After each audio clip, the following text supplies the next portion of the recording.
मोहतरम नाज़रीन आदाब, जी टुडे न्यूज़ में आप सभी का खैर मक़दम है। महकमा पुलिस की जानिब से निज़ामा शहर के पुलिस परेड ग्राउंड में हाई स्कूल और कॉलेज के तलबा के लिए ट्रैफिक क़वानीन पर शौर बेदार करने के लिए एक शानदार programme police parade ground Nizamabad में मुनक़्क़िद किया गया। इस प्रोग्राम में मेहमान खुसूसी की हैसियत से ज़िला जज सुनीता पुंचाला, ज़िला कलेक्टर राजीव गांधी हनुमंतु और police commissioner Kalmeshwar Singh noir ने शिरकत की। उन्होंने ज़िला निज़ामाबाद को हादसा से पाक ज़िला बनाने के लिए सभी से ट्रैफिक क़वानीन की पाबंदी करने की अपील की और हेलमेट के इस्तेमाल पर शर्मबेदार किया। परेड ग्राउंड से कोर्ट कॉम्प्लेक्स तक बाइक रैली निकाली गई, जिसमें प्लेकार्ड आवेजा थे। डिस्ट्रिक्ट जज कलेक्टर सीपी ने भी हेलमेट पहनकर बाइक रैली में हिस्सा लिया। प्रोग्राम से खिताब करते हुए उन्होंने बताया कि खास तौर पर 18 साल से कम उम्र के बच्चे गाड़ियां चलाकर हादसात का बाइस बन रहे हैं और अपने ख़ानदान के साथ साथ मुआशरे और दूसरों को भी बेपनाह नुकसान पहुंचा रहे हैं। नाबालिगों को गाड़ियां देने पर वालिदैन को भी मुजरिम समझा जाएगा। कम उम्र बच्चे गाड़ी चलाने पर 3 साल की सज़ा और 25,000 तक का जुर्माना आयद किया जाएगा। बादअज़ा ज़िला कलेक्टर राजीव गांधी हनुमंतु ने मशवरा दिया कि बहुत से तलबा और नौजवान मोबाइल फ़ोन पर बात करते हुए गाड़ी चलाते हैं और रॉन्ग साइड गाड़ी चलाने से हादसात का सबब बन रहे हैं और इस रवैये को तर्क करें। इसके बाद police commissioner Kalmeshwar Singh noir ने कहा कि मुल्क में सड़क हादसात की वजह से हर घंटे में 19 अफराद की मौत हो रही है और गुज़िश्ता साल सड़क हादसात के बाद 337 अफराद की मौत वाक़ई हो चुकी है। ज़िला निज़ामाबाद में जारिया साल से अभी तक हादसात में 218 अफराद हलाक हुए। उन्होंने कहा कि ज़िले में गाड़ियों की कुल तादाद 4,47,923 है, जिनमें से 3,70,790 मोटर बाइक है।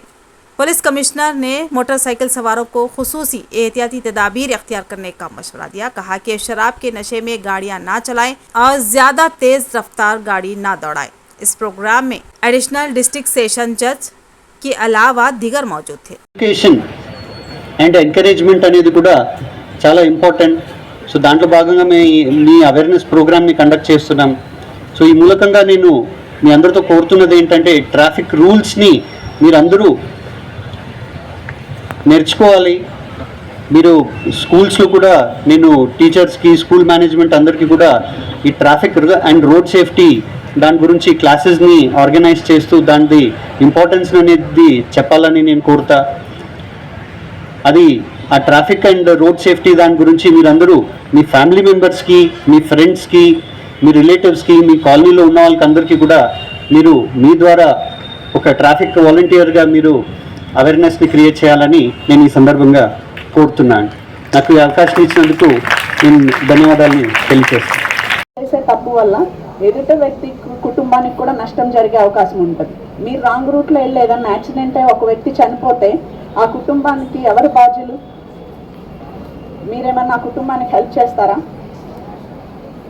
చేయరు కదా. యాక్సిడెంట్ చేసేసి వెళ్ళిపోతారు. సేమ్ అదే పరిస్థితుల్లో మీ కుటుంబం ఉంటే దానికి ఏం చేస్తారు? సో ఇవన్నీ ఆలోచించాల్సిన బాధ్యత మీ అందరి మీద ఉంది.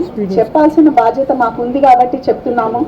విని దాన్ని ఆచరించి మంచి జీవితాన్ని, అంటే ఒక హ్యాపీ లైఫ్ని ముందుకు తీసుకెళ్లాల్సిన బాధ్యత కూడా మీ అందరిదే ఉంది. సెల్ఫ్ అవేర్నెస్, సెల్ఫ్ కేర్ అనేది ఎవరిది వాళ్ళు చూసుకోవాలి. కానీ పక్కన వాళ్ళు చెప్తే ఏదో ఫైన్ వేస్తారనో, ఫోర్స్ చేస్తారనో, కేసు పెడతారనో కాదు. మిమ్మల్ని మీరు కాపాడుకోవడం, మీరు సేఫ్గా ఉంటే మీ ఫ్యామిలీ కూడా సేఫ్గా ఉంటుంది. కాబట్టి అందరూ ఈ విషయాలు గమనించి ట్రాఫిక్ రూల్స్ పాటిస్తూ హెల్మెట్స్ ధరించి కరెక్ట్గా ట్రాఫిక్ రూల్స్ ప్రకారం బండ్లు నడిపి అందరూ సేఫ్గా ఉండాలని కోరుకుంటూ ఈ అవకాశం ఇచ్చిన అందరికీ థ్యాంక్ యూ.